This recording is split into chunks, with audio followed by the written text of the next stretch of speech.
a whole to help our school. So no witch hunting, and we will train the chairperson to manage that should that come up. And we can stop the meeting and say it's not appropriate, we don't discuss that here, we only discuss what's in the scorecard. It is not an opportunity for people to dominate proceedings. Someone important, say, from the community that comes along, and as a big man or an important woman in the community feels that their voice has more weight than others.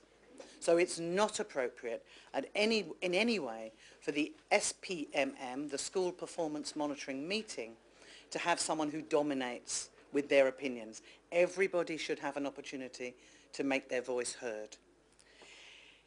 It's not PPM if some members of the community are denied access to the meeting. So even though you might have a difficult member of the community, it is not appropriate for that person to be left out. They have to be invited. They have to be managed when they get to the meeting. So you can't leave people out.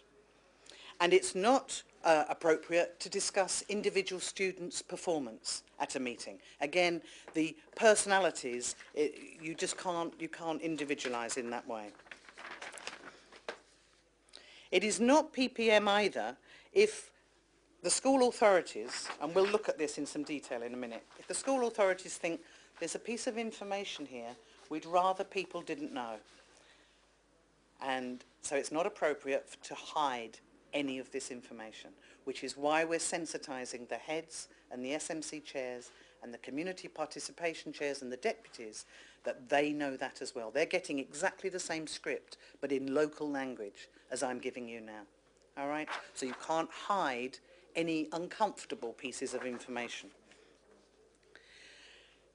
You also can't have a forum at this meeting where the school authorities and the SMC, who might not get on with each other, use it as an opportunity to argue. All right? It's not appropriate. They have to discuss what's here. And finally, it's not appropriate for people to show off about their performance, especially if their performance looks good. It's not appropriate for them to strut about and show off and use it as an opportunity to make other people feel smaller, other schools feel smaller. It's very personal. If your school's good, you've then got to think, how are we going to keep it good? All right, what have we got to do to maintain these standards? Okay, so that's what PPM needs to avoid, and we're very passionate about you avoiding that scenario. So SPMM, the School Performance Monitoring Meeting. We've already said it's an annual meeting, and apart from this year, it will take place in the first term of every academic year. We know that this community scorecard will be used, and when the discussion takes place, certain recommendations or actions or priorities will be agreed with the meeting. Now that information has to find its way into the school development plan. All right? And it's very important this PPM has a link with the school development plan.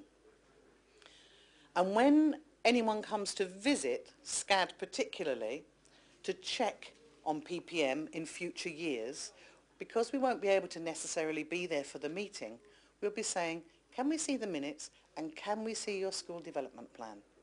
We want to see where discussion and agreement about targets or priorities agreed at that meeting have found their way into the school development plan.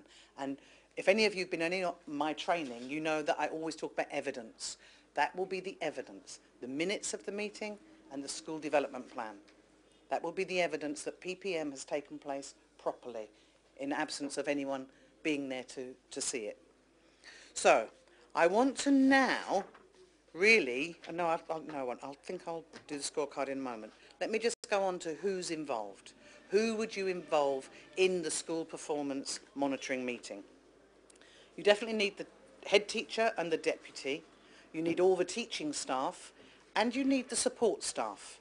They are a vital part of the school, and they need to know about how the school is doing so that they can help keep it successful and keep it going as a good school. You definitely need the SMC chair, because in almost all cases, the SMC chair will chair this meeting. Now, under very, very special circumstances, they may delegate that role to the community participation chair.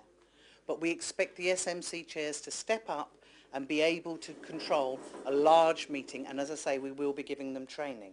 The teams had been crisscrossing the length and breadth of the country, holding long meetings with communities in clusters to raise their awareness on the need for instituting such a community monitoring system and how it could be executed. We tried to find out from all parties involved how well such messages have sung in the communities and how the initiative could move quality of education further to a new pedestal. You have been crisscrossing the whole nation. You've been meeting with the communities. Can you tell us what's the principal issue that you have been taking up with this community? Thank you, Jamal. We've been going around monitoring, going around the schools, sensitizing school stakeholders like head teachers, deputy head teachers, SMC chairs and community participation chairs on a new initiative called PPM. Now, PPM is Participatory Performance Monitoring. It involves communities coming in to support schools to monitor the academic performance, their academic performance in external exams like the NATS and the Gabeke. Now we have gone, so far we have done 5 regions. This is our last region. Today we are divided. One team is doing region 2 and here we are doing the last region, which is region 1. Now during our tour, several issues came up. But one of the things that it's featured strongly in the clusters we've been to is when somebody said, a participant said, Gambia, they all appreciated the initiative and said that it is something that will definitely help to improve performance of schools.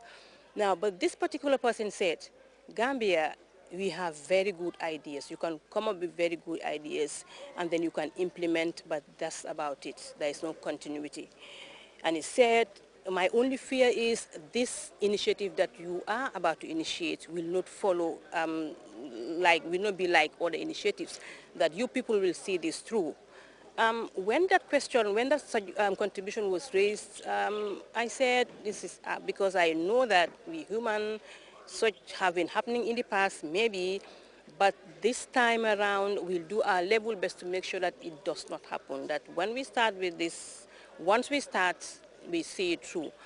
But this is going to be, it is not, since we're not the only ones responsible, we said during these meetings there is something which is crucial that has to be there before the meetings can take place. And that is what we call the community scorecard. And this is not prepared by SCAD, it is prepared by planning. So unless this community scorecard gets to schools, meetings will not take place. So it's going to be us and planning, tightening our belt to make sure that this thing gets off the ground and continues. So your own end, that is going around trying to talk to the community, how receptive have these communities been? Or do you think that they've been well sensitized on the issue that you've taken to them? Yes, I can say a very strong yes there. They've been very receptive. In fact, like some of them said, the idea of monitoring is not new, and that's right, because they've been going around. Monitoring has existed even before PPM came into being. The communities have been going around to monitor their schools. Cluster monitors have been going to schools, regional directors, even us CADs at the ministry, we've been going around to monitor schools. But the thing that differentiates PPM and all other forms of monitoring is that this one is solely focused on monitoring performance of schools in the academic performance of schools in external exams like the NAT and the Gabeke. And it was well received. They were very happy because now that it's going to change from like individual parents coming in to monitor the performance of their individual children, students is going to be different. Now it's collectively. They're all coming together, see how all the children in their schools are performing and then support schools to improve their performances. And then you're hopeful that when the initiative is implemented to the core, to the later, you're optimistic that the outcome could be very resounding. I am very optimistic. I am very optimistic because although I have not been to Ghana, but we've had from our colleagues that have been to Ghana, they've been there, they came back and they said it has worked. And they came with success stories. For me, that alone tells that when we implement it in the Gambia, it's going to work. Although contexts are different, but we're implementing it to suit our own contexts. So I'm very much hopeful that once it is implemented, it is definitely going to work.